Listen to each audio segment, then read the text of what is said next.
바다를 항해하던 배가 그만 기관고장으로 좌초하게 되었습니다. 배에서 구명정으로들 이제 옮겨 탔는데, 근데 구명정 안에는 이제 구명대가 부족했고 또 사람이 너무 많이 타면 이제 구명정이 침몰할 위험이 있었습니다. 그러자 이제 선장이 거기 있는 사람들에게 말합니다. 여기 있는 사람이 다 타고 가면 이 배마저, 이 구명정마저도 물에 침몰할 수가 있습니다. 누군가 희생정신을 가지고 이 구명정에서 내려줄 사람은 없습니까? 그래서 다른 사람이라도 살릴 수 있도록 이렇게 신사도의 정신, 희생정신을 발휘할 수는 없습니까? 했더니 거기 타고 있던 영국 사람 하나가 벌떡 일어나더니 대영제국 만세하고 만세를 부르고는 배에서 뛰어내렸습니다. 그런데 그 모습을 보더니 프랑스 사람도 하나 벌떡 일어나더니 자유 프랑스 만세하고는 이 배에서 뛰어내립니다. 그리고 이제 누가 한 사람이 더 3명은 적어도 이 배에서 내려 이제 구명정에 안전하게 이제 갈 수 있는데 누가 갈까, 누가 내릴까 하고 모두 다 둘러보고 있는데 그때 한국 사람이 하나 일어나더니 대한독립 만세 하고 만세를 외치더니 물에서 풍덩 뛰어내릴 줄 알았는데 옆에 있는 일본 사람을 팍 밀어서 바다로 떨어뜨렸다고 합니다. 이런 얘기를 들으면 한국 사람들은 다 기분이 고소한 생각들이 들죠.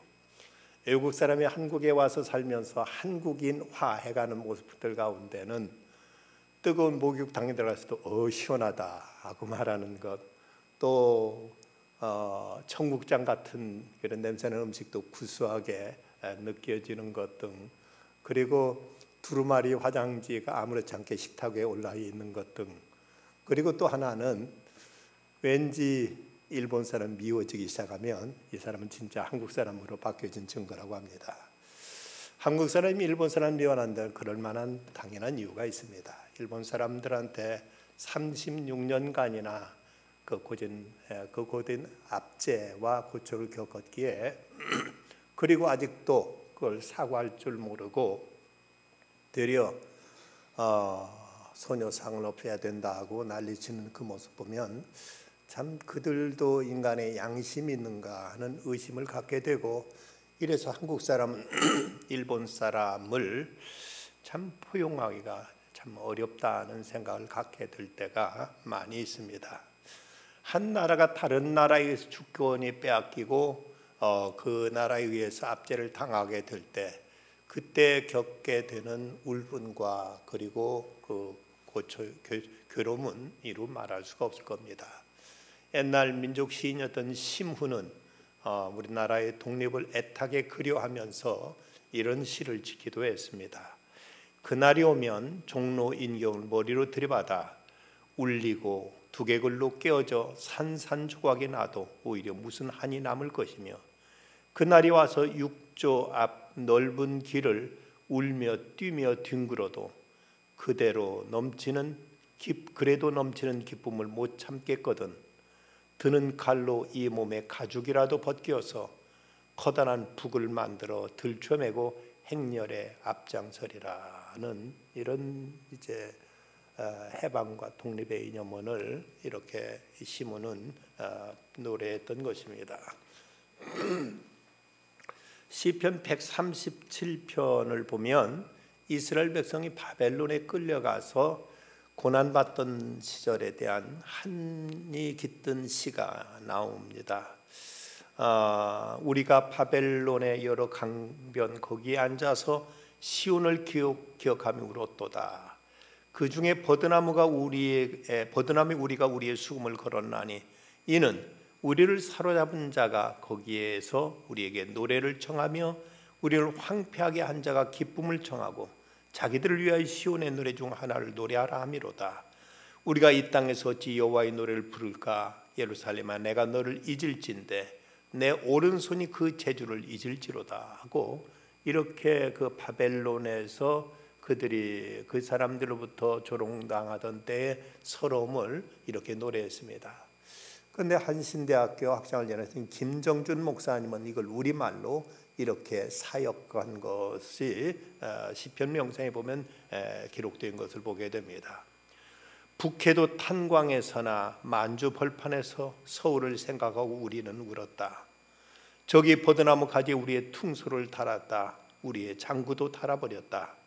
아, 우리를 징용해온 이 자들이 즐기도록 어찌 양산도를 부르랴, 어찌 아리랑을 부르랴.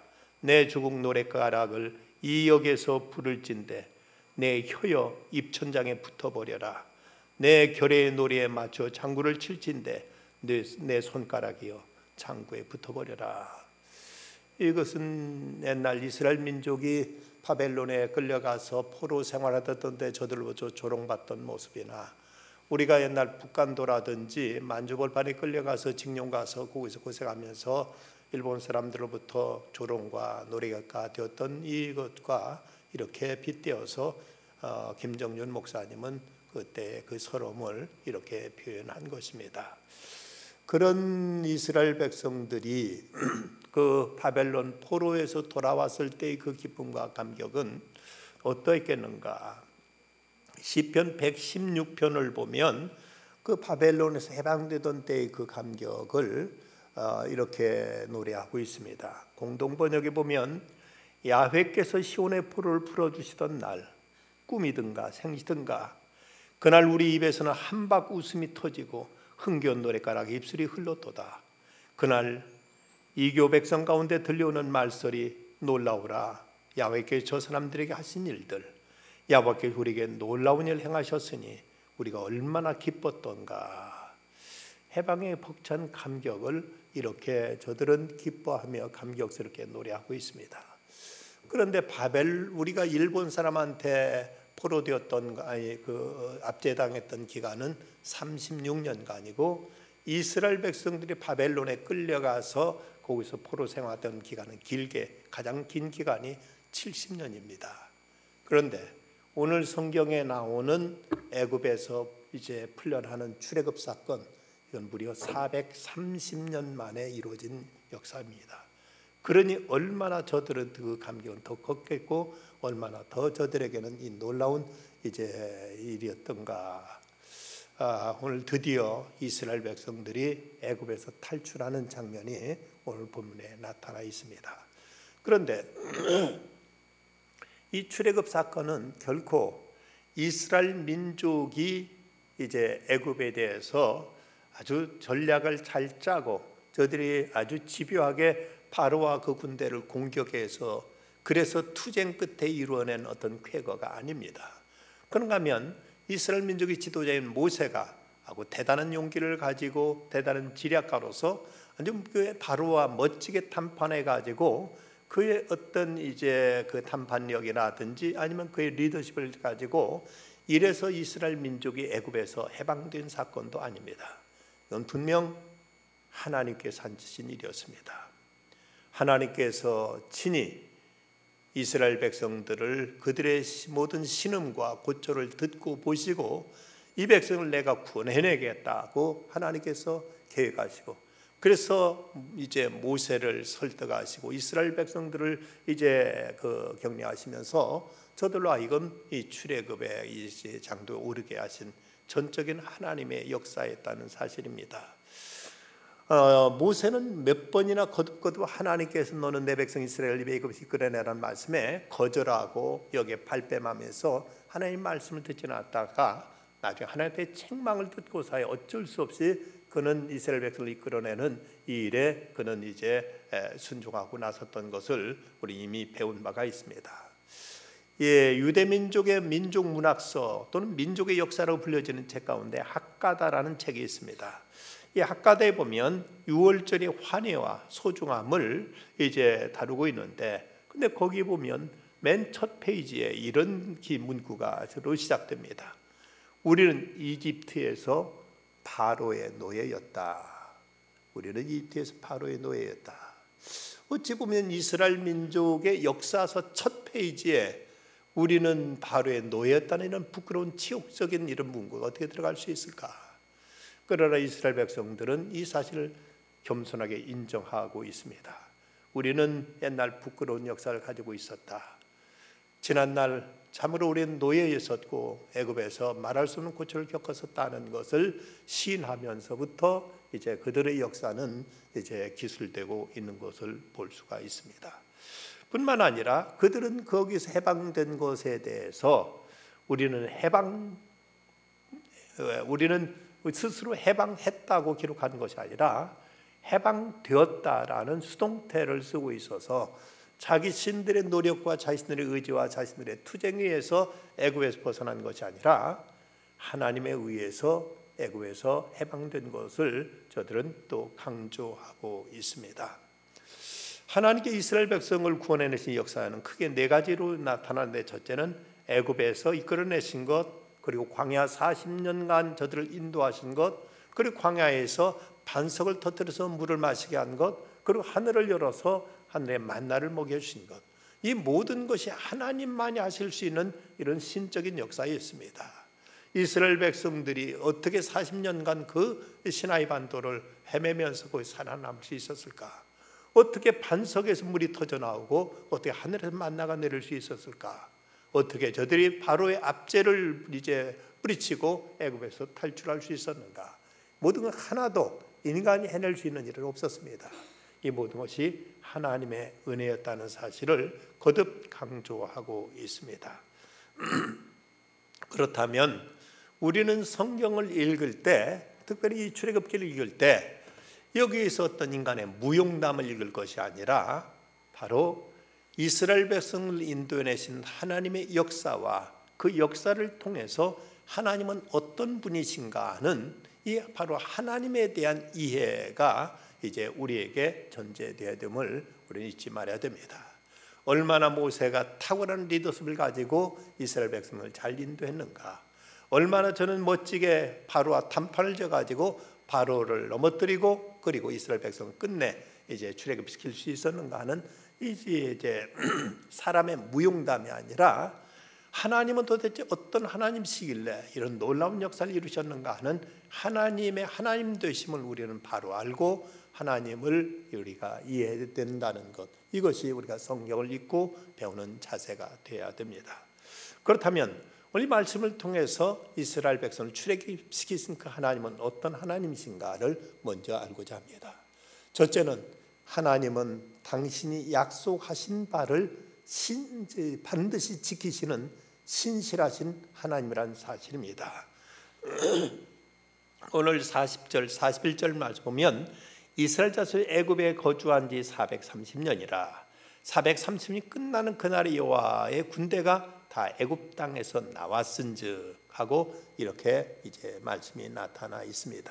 그런데 창세기 15장 13절에 보면 여호와께서 아브라함에게 이르시되 너는 반드시 알라 내 자손이 이방에서 객이 되어 그들을 섬기겠고 그들이 400년 동안 내 자손을 괴롭히리라고 이렇게 말씀하고 있습니다. 그런데 여기서 의미있는 것은 여기서 출애굽기에 있는 말씀 보면 430년이라고 기록되어 있고 또 이제 창세기에서는 400년이라고 기록되어서 30년의 갭이 생기는 것을 볼 수가 있습니다. 그럼 왜 그런가? 그냥 대충 400년이라고 기록한 것이고 출애굽기는 좀 자세하게 430년이라고 한 것인가? 어떤 성사학자는 여기서 그 표현이 출애굽기에서는 430년이 끝나는 그날에라고 기록되어 있는데 창세기에서는 400년 동안 내 자손을 괴롭히리라는 이 표현을 통해서 이스라엘 백성들이 그 요셉과 함께 있을 때는 괴롭힘 당하지 않았죠.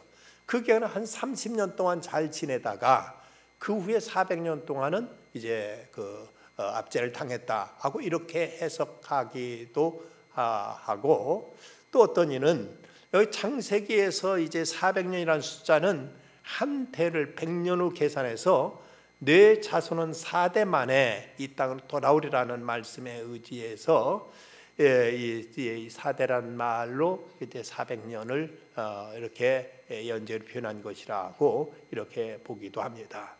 그런데 41절에 보면 이스라엘 백성 애굽에 나온 날을 430년이 끝나는 그날이라고 이렇게 구체적인 날짜까지 지금 표현하고 명시하고 있습니다. 이 말은 애굽에 체류한 지 정확하게 430년을 딱 채우고 430년 완전히 끝나는 그날에 저들이 애굽에서 나왔다고 말씀하고 있습니다. 리빙 바이블에 보면 제 430년의 마지막 날 On the last day of the 430th year라고 번역해가지고 하루의 오차도 없이 430년 만료일, 만기일로 이렇게 표현하고 있습니다. 성서학자 크노벨은 야곱이 아비볼 14일에 애굽에 들어갔다고 이렇게 보고 있습니다.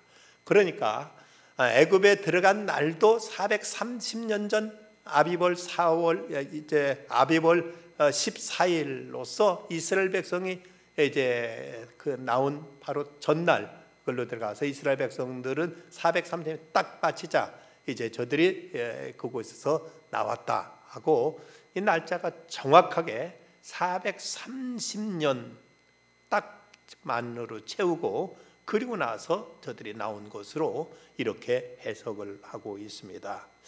이걸 보면 하나님은 얼마나 정확하신 하나님인가. 하나님은 당시 약속하신 이것을 한시도 잊지 않고 기다리셨다가 430년이 딱 지나자 딱 만료가 되자 이스라엘 백성들을 하나님은 약속하신 대로 애굽에서 이제 이끌어내셨습니다. 물론 그 와중에는 이스라엘 백성이 많은 고초도 있었고 그리고 이제 바로와 많은 이 문제 가지고 이제 시름도 있었습니다. 그러나 딱 때가 되니까 이스라엘 백성은 어김없이 430년 만에 애굽에서 이제 탈출하게 되는 것입니다.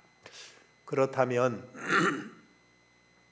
우리의 영적인 출애굽이라고 말할 수 있는 이 구원받은 사건은 어떠한가? 에베소서 1장에 보면 3절로 6절까지 이렇게 말씀하고 있습니다. 찬송하리로다. 하나님 곧 우리 주 예수 그리스도의 아버지께서 그리스도 안에서 하늘에 속한 모든 신령한 복을 우리에게 주시되 곧 창세 전에 그리스도 안에서 우리를 택하사 우리로 사랑하는 그 앞에 거룩하고 흠이 없게 하시려고 그 기쁘신 뜻대로 우리를 예정하사 예수 그리스도를 말미암아 자기 아들들이 되게 하셨으니 이는 그가 사랑하시는 자 안에서 우리에게 거저 주시는 바 그 은혜의 영광을 찬송하게 하려는 것이라. 이스라엘 백성들이 430년 날짜 딱 채우고 나서 그들이 애굽에 나온 것이 놀라운 일이라면 우리의 구원은 창세전에 예정하셨다가 하나님의 때가 참 경륜이 이루어졌을 때 우리를 부르시고 우리를 하나님 자녀로 만드셨다는 것입니다. 이러고 보면 더 얼마나 놀라운 하나님의 은총이 우리에게 임했는가. 하나님은 얼마나 신실하시고 하나님은 계획하시고 예정하신 걸 조금치도 하나님 실패하거나 아니면 이걸 시건하시거나 이걸 변경하지 아니하시고 때가 됐을 때 하나님은 반드시 이를 이루시는가 하는 것을 우리는 이제 깨닫게 됩니다. 하나님께서 이스라엘 백성 그 430년의 세월을 보낸 동안 숱한 좌절과 실망과 때로는 이제 낙심과 많은 갈등을 겪었겠지만 그러면 하나님 우리를 잊어버리셨는가 보다. 그리고 아예 저들은 하나님의 어떤 기대조차도 이제 접어버리고 포기했을지 모르는데 하나님은 단 하루도 잊지 않고 계시다가 430년이 딱 차자마자 저들은 애굽을 탈출하게 되는 이런 장도에 오르게 되는 모습을 보면 하나님은 얼마나 신실하신 하나님이신가. 하나님은 얼마나 당신이 예정하시고 당신이 약속하시고 당신이 말씀하신 것을 그대로 지키시는 하나님이신가 하는 것을 우리가 알게 되는 것입니다. 러셀 코넬 목사님이 필라델피아 템플 침례교회에서 이제 심호할 때 오늘 기도회를 마치고 나서 교인들에게 혹시 11조 헌금 생활을 오랫동안 해온 사람이 있느냐고 물었습니다. 그저 그 자리에 7명이 손을 들었습니다. 그러면 나와서 한번 간증들 해보시라 하고 이제 말했더니 이제 거기 있던 그 여성도들이 하나씩 나와서 나는 그동안 하나님께 어떻게 11조 생활할 때 하나님께 축복해 주셨습니다. 어떻게 갚아주셨습니다. 하고 이렇게들 나와서 하나하나씩 간증을 했습니다. 이렇게 6명이 간증하고 맨 마지막 7번째 사람이 나오는데 그는 머리가 희고 기운이 없어 보이는 부인이었습니다. 좀 머뭇거리는 태도로 간신히 말을 하는데 이렇게 그는 이제 나와서 말했습니다. 제게는 앞에 있는 분들과 같은 그런 간증이 없습니다. 여러 해 전부터 하나님께 11조를 바치겠다고 약속한 것을 지키느라고 어려운 생활에 더욱 전략하고 지냈습니다. 그러나 저는 이제 나이가 많아졌고 또 직장도 잃게 됐습니다. 나는 직장을 잃고 나면 어떻게 살아야 될지 아무런 방도가 없습니다. 이런 얘기를 나와서 하니까 그동안 6명은 11조 생활하면서 하나님께 이렇게 축복해 주셨다고 다들 자랑스럽게 간증을 했는데 이분이 나와서 이런 얘기를 하고 나니까 분위기가 썰렁해졌습니다. 그동안 사람들 다 나름대로 어떤 소망과 어떤 확신을 가지고 이제 11조 생활에 대해서 어떤 이제 기대를 가졌는데 이분은 자기도 오랫동안 11조 생활을 했지만 어려운 중에도 꼭 하나님께서 말씀하신 대로 나는 꼬박꼬박 11조 생활하는데 전혀 생활은 나아지지 않고 이제 직장도 그만두게 되었으니 앞으로 생활이 막막합니다 하는 말을 하자 모두가 다 분위기가 아주 썰렁해져 버리고 말았습니다. 이때 러셀 코넬 목사님 그 말을 듣고 많이 마음이 아팠습니다. 그리고 이제 그 다음 날 그때 미국의 유명한 백화점 왕 존 아나메이커를 만나서 점심 식사를 하기로 했는데 점심 식사를 하다가 아나메이커가 이런 얘기를 합니다. 목사님, 저는 우리 회사에서 오랫동안 잘 근무한 직원들에 대한 연금 제도를 수년 동안 연구하고 일을 계획하고 준비해 왔습니다. 그런데 우리 회사에서 오늘 처음으로 과거 25년간 잘 근무해온 한 사람에게 평생 연금을 수여하게 되었습니다. 우리 회사의 자랑스러운 일이요, 저도 큰 보람을 느낍니다 하면서 그러면서 이제 그 사람의 이름을 대는데 러셀 목사님 깜짝 놀라게 됩니다. 바로 그 사람이 어제 지금까지 오랫동안 자기는 11주 생활하지만 생활은 전혀 나아진 바가 없고 앞으로 직장도 이제는 정년퇴직하게 되는데 아무런 생활 대책이 없다고 고백했던 바로 그 여성도였기 때문입니다. 그녀는 아무런 대안이 없었고 지금까지 하나님 앞에 나름대로는 최선을 다해서 11주 생활했지만 전혀 내일에 대한 어떤 준비가 없어서 몹시도 낙심하고 있었고 염려하고 있었는데 하나님은 이렇게 놀랍게 그 미국의 백화점왕 존 워너메이커가 자기가 회사에서 최초로 연금 제도를 도입해 가지고 그동안 25년 동안 근무하다 이제 정년퇴직에 가는 어떤 직원에게 이제 그 연금을 수여하기로 했다고 한 그 대상이 바로 그 여성도였음을 알고 러셀 코넬 목사님은 참으로 하나님은 신실하시구나, 당신이 약속을 조금씩도 여기지 아니하시고 하나님은 반드시 지키시고 이루시는구나 하는 하나님의 성실하심을 깨닫고 하나님께 감사와 찬양을 올렸다고 합니다. 430년 동안 이스라엘 백성들 그들을 하나님은 잊지 아니하시고 날짜가 풀로 아니 가득히 차게 됐을 때 드디어 이스라엘 백성을 인도해내시는 하나님의 신실하심이 나타나 있습니다. 그런가 하면 하나님은 이스라엘 백성들에게 은혜를 베푸시는 하나님이십니다. 42절 43절 말씀, 이 밤은 그들이 애굽 땅에 인도해내심을 말미암아 여호와 앞에 지킨 것이니 이는 여호와의 밤이라 이스라엘 자손이 다 대대로 지킬 것이니라. 여호와께 모세와 아론에게 이르시되 유월절 규례는 이러하니라, 이방사는 먹지 못할지니 하고 여기서 유월절 규례를 다시 말씀하십니다. 자, 이스라엘 백성들이 애굽에서 나오게 된 결정적인 계기는 바로 10번째 재앙인 애굽의 모든 장자들이 죽어갔던 바로 그 사건 때문이었습니다. 그런데 이 엄청난 재앙 가운데서 이스라엘 백성들은 하나도 다치거나 상하지 않았습니다. 그 이유가 뭐 때문인가? 바로 어린 양 때문이었습니다.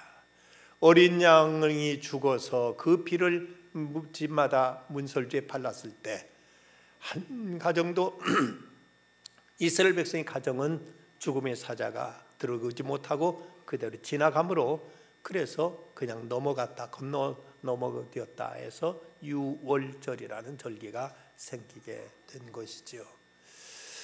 이스라엘 백성들이라고 해서 어떤 죄가 없고 허물이 없었겠습니까? 그러나 그들은 애굽 사람들과 다른 한 가지 바로 양의 피를 바른 한 가지, 그것으로 인해서 이스라엘 백성들은 어떤 해도 당하지 않고 모두 다 그 재앙으로부터 벗어날 수 있었던 것입니다. 그렇다면 우리의 구원은 또 어떤가? 에베소 2장 8절 9절 유명한 그 말씀, 너희는 그 은혜를 인하여 믿음으로 말미암아 구원을 얻었나니 이것은 너희에게서 난 것이 아니라 하나님의 선물이라. 행위에서 난 것이 아니니 누구도 자랑하지 못하게 하려 함이라.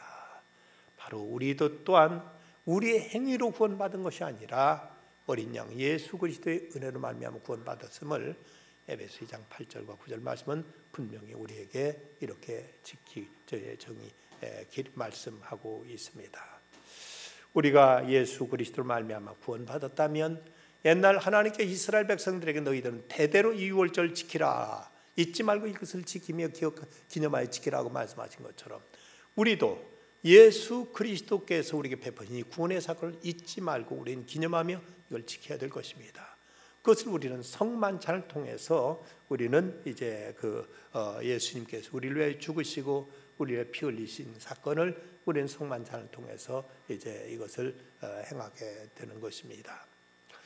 1865년 아주 추운 겨울, 영국의 사우스 웨일즈에서 눈부라치는 들판에 한 남편도 잃고 어린아이 하나만, 갓난아이 하나만 데리고 한 여인이 언덕을 지나면서 길을 잃어버렸습니다. 추에 떨다 못해서 어머니는 그 자리에 쓰러지고 말았는데 나중에 사람들에 의해서 발견되고 보니까 그 어머니는 여자가 옷 하나도 남지 않고 알몸으로 벗겨져 있었습니다. 그리고 그 옷까지는 둘둘 말아 있는데 웬 건가 봤더니 옷까지 헤쳐보니까 여인이 안고 가던 어린 아이는 그 옷에 쌓여서 살아 있었습니다. 아이가 추위에 떠는 걸 알고 어머니는 자기 몸에 걸치고 있던 옷을 다 벗어서 아이를 감싸주고 그리고 얼어 죽고 말았는데 어머니의 옷에 쌓여있던 아이는 사람에 발견되어서 살아나게 됩니다. 이 아이가 어떤 착한 사람에 의해서 입양되어서 그 집에 살 길을 얻었습니다. 그런데 1916년 이 아이가 자라서 영국의 수상까지 됩니다. 그 유명한 데이비드 로이드 조지 수상이 바로 그 사람입니다. 그는 어머니의 이야기를 어려서부터 들으면서 살았습니다. 어머니가 나를 위해서 내 대신 알몸이 되어서 얼어 죽었다. 그 뜨거운 어머니 사랑에 감격하여 한평생 부모 없이 살았지만 그는 늘 마음을 바로잡고 그는 이제 늘 자기 삶에 최선을 다하고 성실을 다하다가 영국의 유명한 로이드 조지 수상이 되었던 것입니다. 예수님은 우리를 위해 죽으셨고 이스라엘 백성을 위해서는 어린 양이 죽었다. 이것이야말로 가장 큰 은혜요 가장 큰 축복이 아니고 무엇이겠습니까? 또 출애굽의 하나님은 이스라엘을 군대로 삼으신 하나님이십니다. 본문 43절 보면 430년이 끝나는 그날에 여호와의 군대가 다 애굽 땅에서 나왔은즉, 여기서 여호와의 군대라고 이렇게 표현하고 있습니다. 51절 보면 바로 그날에 여호와께서 이스라엘 자손을 그 무리대로 애굽 땅으로 인도해 내셨다고 했는데 이 무리대로란 말이 개역 성경에 보면 이것이 그 군대대로라고 이렇게 번역하고 있습니다. 6장 26절에 보면 이스라엘 자손을 그들의 군대대로 애굽 땅에서 인도하다라고 이렇게 기록하고 있습니다. 여기서 이스라엘 백성을 군대라고 이렇게 이제 표현하고 있는 이유가 뭘까? 이 군대라는 단어로 쓰여진 히브리어 차바라는 단어는 동사로 쓰면 집결하다, 소집하다, 싸우다는 뜻이고 이걸 명사로 쓰면 군대 혹은 전투 행위를 가리키는 이런 단어라고 합니다.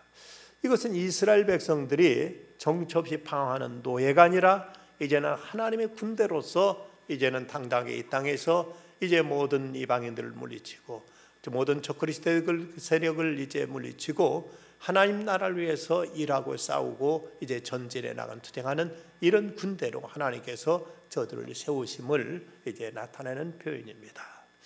이스라엘 백성이 애굽 땅에서 나올 때 그 숫자가 오늘 장정이 60만이라고 했는데 장정이란 말은 20세 이상의 남자들만 의미합니다. 그렇다면 같은 숫자의 여자들이 있었을 것이고, 그리고 또 그 아이들 또한 있었을 것입니다.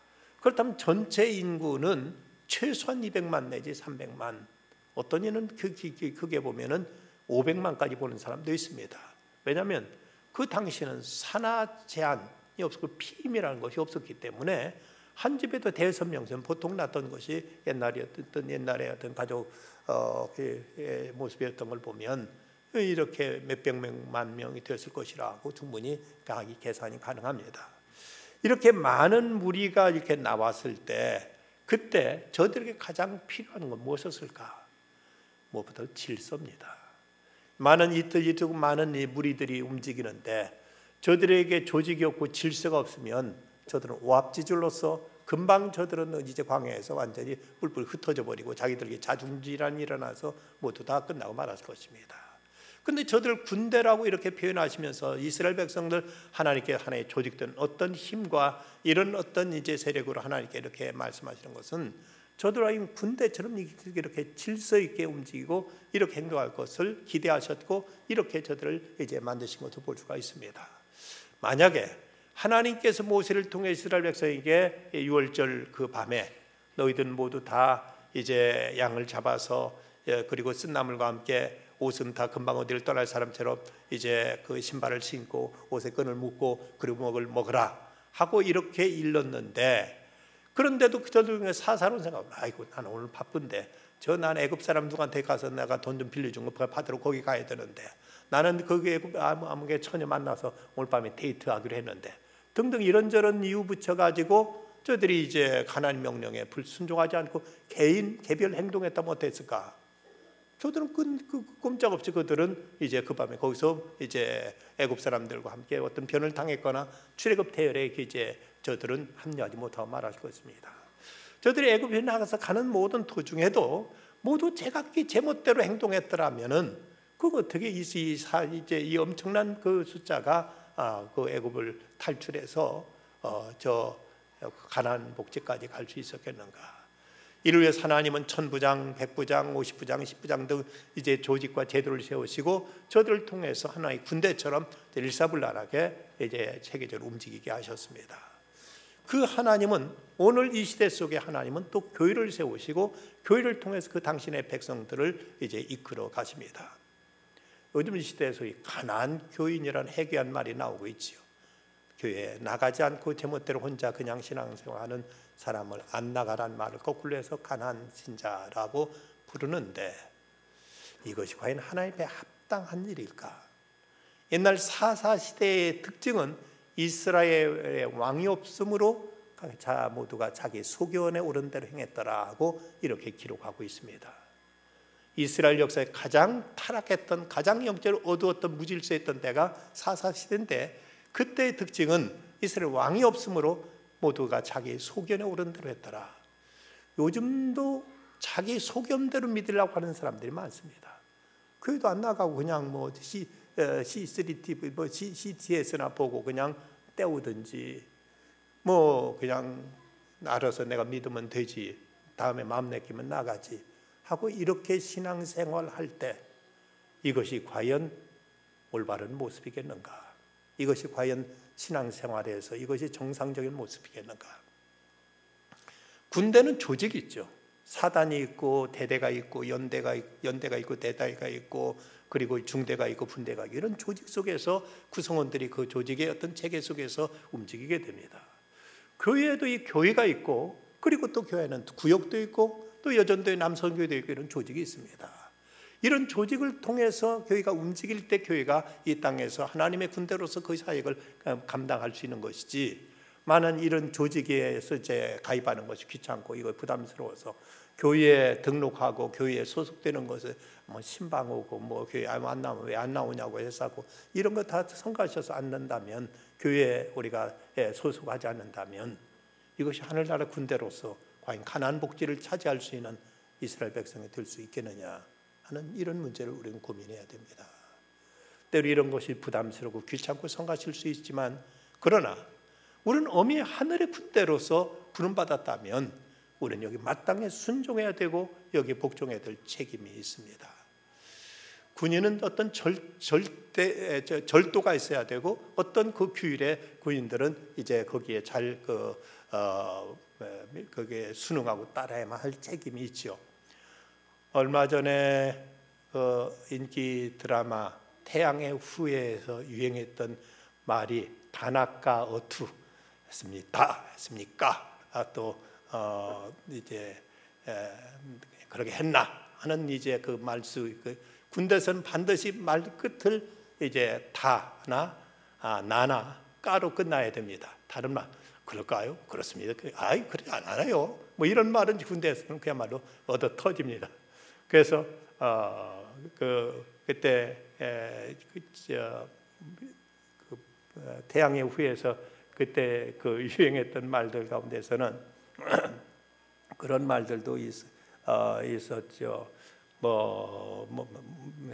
그렇게 뭐 했지 말입니다. 뭐 이런 말들도 꼭 거기서도 반드시 다자로 끝나야만 되니까 이렇게 말투를 이제 바꾸고 했었는데 어떤 이런 절도가 필요하듯이 성도들에게도 때로는 어떤 절도가 필요하고 어떤 규율이 필요하고 어떤 이제 그 율법이 우리에게 필요합니다. 그래서 요한일서에 보면 하나님을 사랑하는 것은 이것이니 우리가 그의 계명들을 지키는 것이라. 그의 계명들은 무거운 것이 아니로다. 우리가 계명을 통해서 계명을 지키면 구원받는 것은 아닙니다. 그럼에도 우리에게는 또 계명은 필요한 것입니다. 교회 생활하는 데도 믿음 생활하는 대로 할 대로 또 주일 성수는 해야 된다. 우리 하나님 앞에 11조 생활을 해야 된다. 매일 성경 읽는 생활도 우리에게 필요한 것이다. 이런 것들을 우리에게 하나의 어떤 계율 같고 이것이 하나의 율법 같지만 이것 하나 구원받기 위해서가 아니라 하나님의 군대로서 하나님의 백성으로 살기 위해서 우리 이런 계율도 우리에게 필요하다는 사실을 우리는 잊지 말아야 됩니다. 그런가 하면 디모데후서 2장 4절 말씀 보면 병사로 복무하는 자는 자기 생활에 매이는 자가 하나도 없나니 이는 병사로 모집한 자를 기쁘게 하리 함이라고 말씀하십니다. 우리가 천국의 군사인 우리는 하나님께 우리를 부르실 때 장가 가야 하고 소를 사러 가야 하고 땅을 사러 가야 하고 이런 핑계가 통하지 않는다는 것이죠. 하나님 부르시면 군인은 그 이제 소집하면 그대로 달려가야 되고 명령에 복종해야 될 책임만 있지 무슨 이유로도 명령 불복종은 전시에는 그야말로 그 정살감입니다. 우리는 하나님께서 명하실 때 그대로 지키고 순종하는 이런 자세로 천국의 군대로서의 우리의 사명을 감당하고 이를 위해서 우리는 복종해야 될 책임, 충성해야 될 책임이 우리에게 있음을 잊지 말아야 됩니다. 우리가 이 험한 세상에서 승리하기를 원한다면 제멋대로 행동하는 개인주의자가 아니라 그리스도 몸된 교회의 일원이 되어서 주님의 명령이면 어떤 일도 마다하지 않고 순종하고 복종하며 충성하는 그리스도의 군사가 되어야 될 것입니다. 하나님께 이스라엘 백성을 군대로 만드셨다면 우리도 이 세상 하나님 군대로서 교회에 소속되어서 우리의 대장 되신 예수 그리스도께 충성을 다함으로 이를 통해서 저 영원한 가나안 복지, 영원한 천국까지 행진해 나가는 우리들의 믿음의 발걸음이 되어야 되겠습니다. 기도하십시다. 거룩하신 아버지 하나님, 430년 동안 하나님의 한시도 잊지 아니하시고 하나님께 약속하신 바를 기억하고 계셨다가 430년이 끝나는 그날 이스라엘 백성들을 인도해내신 신실하신 하나님심을 저희들이 배우게 됩니다. 하나님이 이스라엘 백성들, 애굽의 모든 백성들의 그 죽음 속에서도 하나님 저들을 이제 어린 양의 피로 살리시고 주께 저들을 구원하신 자비와 은혜의 하나님이십니다. 하나님이 이스라엘 백성들을 군대로 만드시면서 저들을 하나님의 명령에 복종할 것과 질서 있고 그리고 규율 가운데 행할 것을 주께서 명하시고 가르치신 하나님이 오늘 저에게 교회를 세우시고 교회의 질서와 법도 가운데 저희들을 훈련시키시고 저희들을 이끌어 가시는 하나님심을 저에게 이제 가르쳐 주심을 감사합니다. 어느 때든 저희들이 하나님의 은혜로 구원받다는 이 사실 앞에 저 영원한 천국을 향하여 영원한 가나안 땅을 향하여 나아가는 이제 십자가 군병으로서 늘 주님 앞에 충성하며 주의 명령에 순종하며 주의 뜻을 위해서 투쟁하며 살아가는 저희들이 되어서 끝까지 실족하지 않고 영원한 가나안 복지 젖과 꿀이 흐르는 그 땅을 차지할 수 있는 저희들이 다 되게 하여 주시옵소서. 예수님의 이름으로 기도드리옵나이다. 아멘.